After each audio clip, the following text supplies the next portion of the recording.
Haleluya. Selamat pagi saudara-saudara yang dikasihi oleh Tuhan. Kita bersyukur kepada Tuhan atas anugerah Tuhan. Kita boleh ada sebagaimana kita ada sampai saat ini. Mari sama-sama kita merenungkan kembali firman Tuhan, saudara-saudara.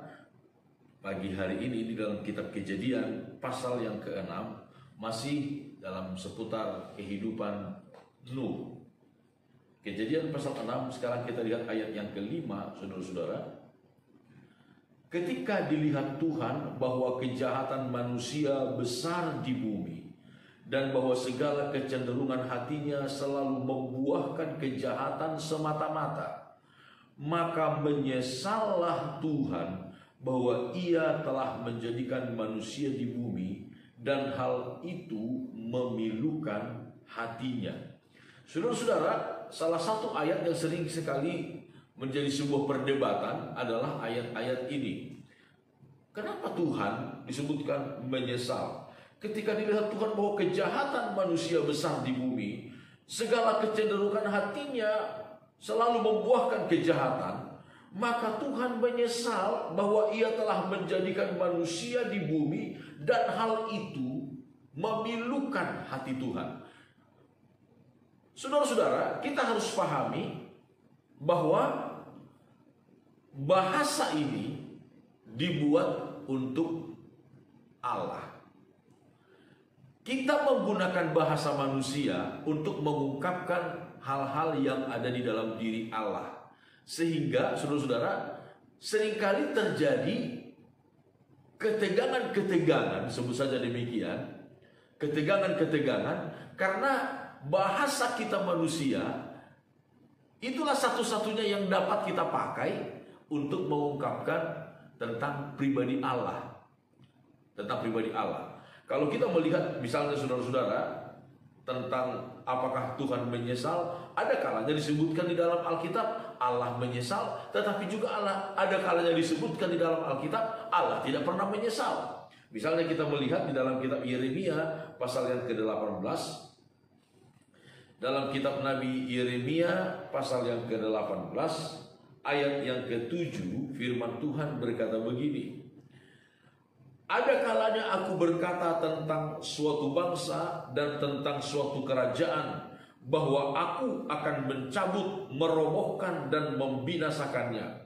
Tetapi apabila bangsa yang terhadap siapa aku berkata demikian telah bertobat dari kejahatannya, maka menyesallah aku bahwa aku hendak menjatuhkan malapetaka yang kurancakan itu terhadap mereka. Jadi di sini disebutkan Allah dapat menyesali segala rancangan jahat yang telah Ia tetapkan untuk satu bangsa, satu daerah yang jahat di matanya.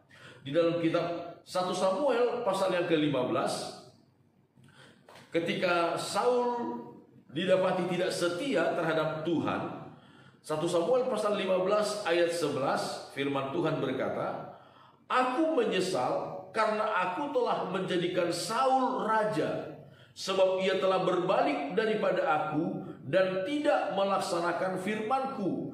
Maka sakit hatilah Samuel dan ia berseru-seru kepada Tuhan semalam-malaman. Allah menyesal telah menjadikan Saul sebagai raja. Tetapi Saul kemudian didapati tidak setia kepada Tuhan.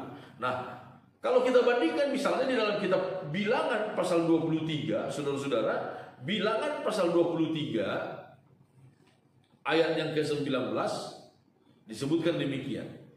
Allah bukanlah manusia sehingga ia berdusta, bukan anak manusia sehingga ia menyesal. Masakan ia berfirman dan tidak melakukannya, atau berbicara dan tidak menepatinya. Jadi di sini disebutkan Allah bukan manusia sehingga ia menyesal. Lalu disebutkan, kita lihat kembali dalam 1 Samuel pasal yang ke-15 ayat 29 dikatakan demikian. Lagi sang mulia dari Israel tidak berdusta dan ia tidak tahu menyesal, sebab ia bukan manusia yang harus menyesal. Jadi saudara-saudara, kita melihat ada seolah-olah paradoks di sini. Di satu sisi disebutkan Allah menyesal, di sisi yang lain disebutkan Allah tidak tahu menyesal. Jadi saudara-saudara, kita harus mengerti, memahami bahwa ini adalah bahasa kita manusia, dan sayangnya satu-satunya itulah caranya untuk kita mengerti tentang pribadi Allah. Tentu saja tidak sempurna, saudara-saudara. Tetapi sesungguhnya apa yang akan kita lihat di sini, saudara-saudara? Apa yang akan kita lihat di sini? Pertobatan kita manusia itu sangat mempengaruhi tindakan Allah kepada kita. Seperti yang dikatakan dalam kitab Nabi Yeremia tadi yang kita baca, saudara-saudara, walaupun satu bangsa yang sudah begitu jahat di mata Tuhan, dan Allah sudah merencanakan, bahkan menetapkan akan membinasakan kerajaan kota bangsa itu, tetapi ketika mereka merendahkan diri, menyesali segala kejahatan dan bertobat dari segala kejahatan mereka, maka Allah menyesali rancangan jahat itu dan merubahnya kembali menjadi sebuah rancangan yang baik. Saudara-saudara, biarlah kita menjadi orang yang memiliki kepekaan terhadap Tuhan. Ketika kita merasa kita melakukan satu yang tidak baik di hadapan Tuhan, dosa, marilah kita cepat-cepat datang kepada Tuhan, mengakui, menyesali, dan bertobat dari segala kejahatan itu. Dan kita akan melihat, mengalami pengampunan, pemulihan yang dari Tuhan. Tetapi ketika seseorang mengeraskan hatinya, tidak mau bertobat dari segala dosa kejahatan yang dilakukannya, maka penghukuman yang keras dari Tuhan akan terjadi kepada orang itu. Pilihan-pilihan selalu ada pada kita, saudara-saudara. Pilihan-pilihan selalu ada pada kita. Tuhan tidak pernah pelin-pelan. Sekali lagi, saudara-saudara, Tuhan tidak pernah pelin-pelan, tetapi Dia setia terhadap firman-Nya. Ketika kita datang kepada Tuhan, ketika seorang berdosa datang kepada Tuhan, menyesali dan bertobat dari segala dosa yang dilakukan, Allah setia memberikan pengampunan dengan limpahnya. Amin. Tuhan memberkati kita semuanya.